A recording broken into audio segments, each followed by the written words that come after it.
What's up guys? Lakad-lakad tayo, exercise. Have a blessed Sunday everyone. Ayan. It's 9 o'clock po in the morning. Pero tulog pa yung mga tao dito.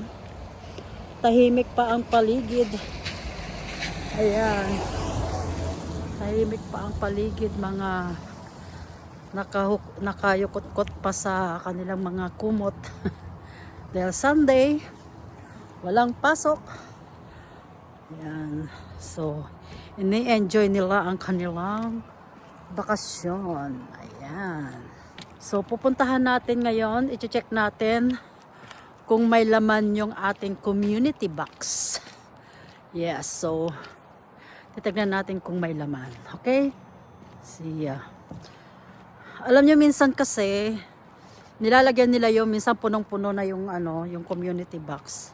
And then minsan may kumukuha, halos kinukuha na nila lahat. Hindi magtira sa ibang tao. Kasi ayaw ko. Kumbaga donated naman yon, mga donation, pero yeah. Let's see, let's find out. So nandito tayo ngayon sa church. Ayan. Dadaan tayo sa church. Tahimik ang paligid. Ayan. Meron service yata ngayon or kahapon. Kasi minsan ang service dito is Sunday. Pero medyo marami namang sasakyan na nakapark. So, ayan. Ang aking juwatot. Let's see kung meron tayong makikita. So, marami naman nakapark siya. So, sabi may service na. See? So, ito na guys. Tingnan natin kung may laman. Abangan natin ang may... Ay, wala! Empty! Walang laman. It's empty, guys. Wala tayong laman. Nothing! Meron lang tayo nitong natira, oh. Pero, ayaw nila. Kasi nag-isa. At saka, oatmeal, hindi pa kinuha lahat. Oatmeal.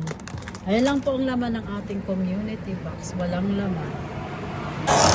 So, sad. Wala pang kahapon, dumaan kami dito. Madaming laman. Ngayon naubos na. So, ito na lang yung laman ko. Continue. Ayan, isang lata lang natira. So, siguro by tomorrow again o kaya mamaya maglalagay sila ng laman. Okay? Thank you for watching. Ayan, maglakad-lakad muna para ma-exercise. Thank you. Bye. See you next time.